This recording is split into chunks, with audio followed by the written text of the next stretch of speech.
মেয়ের বিয়ের পরে এবার হচ্ছে প্রথম ঈদ, তো আমি মেয়ে জামাইকে নিয়ে বাজারে চলে আসলাম তাদেরকে কিছু কেনাকাটা করে দেওয়ার জন্য। আসসালামু আলাইকুম বন্ধুরা, সবাই কেমন আছেন? আশা করছি সবাই ভালো আছেন। আলহামদুলিল্লাহ আমরাও সবাই ভালো আছি, কিন্তু আমার কণ্ঠ শুনে বুঝতে পারছেন আমি একটু অসুস্থ আছি, অনেক অসুস্থ। তো তারপরেও কিন্তু জামাই মেয়েকে তো খুশি করতে হবে, যেহেতু আমি শাশুড়ি। তো যাই হোক, ওদেরকে বাজারে নিয়ে আসলাম, নিয়ে কিছু কেনাকাটা করলাম। সব কিছু আপনাদের সাথে ভিডিও করা হয়নি, কারণ বাজারে অনেক ভিড় ছিল। আর আমরা বাজারে গেছিলাম, বাসা থেকে বের হয়েছি ইফতার শেষ করে। তো যাই হোক, অনেক রাত হয়ে গেছে, এখন বাসায় যাব। আর আপনাদের সাথে অবশ্যই শেয়ার করব কি কি কেনাকাটা করলাম। আর ওদিকে বাসায় কিন্তু আমার মা আর বোন আছে, ছেলেকে তাদের কাছে রেখে আইছি। তো পরের দিন সকালে দেখি আমার বোনের জন্য কিচ্ছু আনা হয়নি। দেখেন, বিয়ে দিলে মেয়েরা কত পার হয়ে যায়। অন্যবার আমার বোনের জন্য আমি 2 সেট করে 3 পিস নিই, 2টা করে 3 পিস দিই। এবার একটাও কিনিনি, কি পাগলামি করলাম। তো পাশের আমাদের বাসার সামনে এক ভাবির দোকান ছিল, তো সেই দোকানে আমি চলে আসলাম এখন 3 পিস নেওয়ার জন্য আমার বোনের জন্য। তো আমার ভাইকে বললাম, আচ্ছা তুই একটা দে আর আমি একটা দিই। তো ভাই একটা 3 পিস দিল, আর আমার কাছ থেকে আমার বোন বলছে, আপু তুই এই সিট কাপড়টা আমাকে দে। তো আমি এই যে হলুদ কালারের কাপড়টা আমার বোনের অনেক পছন্দ হয়েছে, তো ও এই কাপড়টাই নিবে।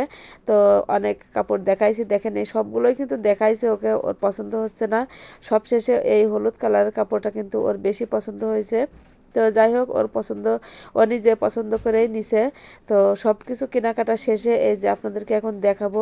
এদিকে আবার আমার ভাইয়ের ছেলের জন্য একটা গেঞ্জি সেট নিয়ে এসেছি, তা আবার ভিডিও কলে আমার ভাই বউকে দেখানো হচ্ছে, আর সাথে আপনাদেরকেও এই পাশে দেখাচ্ছি ভিডিও করে। আর এই যে আমার বোনের 3 পিসটা, এটা কিন্তু আমার ভাই দিয়েছে।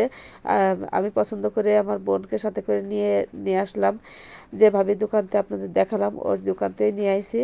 আর এখানে আরও অনেক অনেক কেনাকাটা আছে। এটা হচ্ছে আমার ভাইয়ের বউয়ের জন্য নিয়ে আইছি। আমার ভাই বউকে আমি ম্যাক্সির কাপড় আর পেটিকোট কাপড় দিয়ে পাঠাচ্ছি, ও বানাই নেবে, কারণ ও মেশিনের টেলারিং কাজ জানে।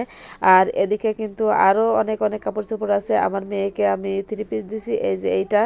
আর আজকে কিন্তু আমি নিজে পছন্দ করিনি, নিজের পছন্দ আছে। আর এদিকে মেয়েকে আমার বোনকে সাথে করে নিয়ে, যে ওদের যা ভালো লেগেছে আমি কিন্তু তাই আনছি।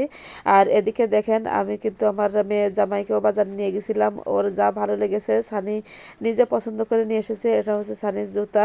তো অনেক বড় পায়ের সাইজ। আর এখানে শার্ট আনা হয়েছে, এই শার্টটা হচ্ছে দেওরের ছেলের জন্য। আর এটা এটা হচ্ছে আমার ছেলের জন্য, শার্ট আর প্যান্ট সবগুলোই কিন্তু সানি পছন্দ করেছে। আর এখানে সানির প্যান্ট আর শার্ট, তো এটাও কিন্তু সানি নিজে পছন্দ করে নিয়ে এসেছে। তো আসলে কেনাকাটাগুলো কেমন হয়েছে আপনারাও সবাই জানাবেন। আর সব কিছু কেনাকাটা শেষে এখন আমার মেয়ে আর সানি চলে যাচ্ছে বাড়িতে।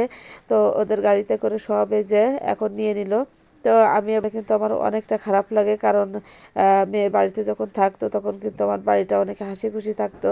তো ও চলে যাওয়ার মুহূর্তে আমার যে এতটা খারাপ লাগে আপনাদেরকে বলে বোঝাতে পারবো না। আর ওদিকে কিন্তু আমার বোনও চলে যাবে, আর ওর জামাই যেহেতু বিদেশ থাকে, বাইরে থাকে, তো আমার মা ওকে ওর শ্বশুর বাড়িতে দিয়ে আসবে এসব কেনাকাটা।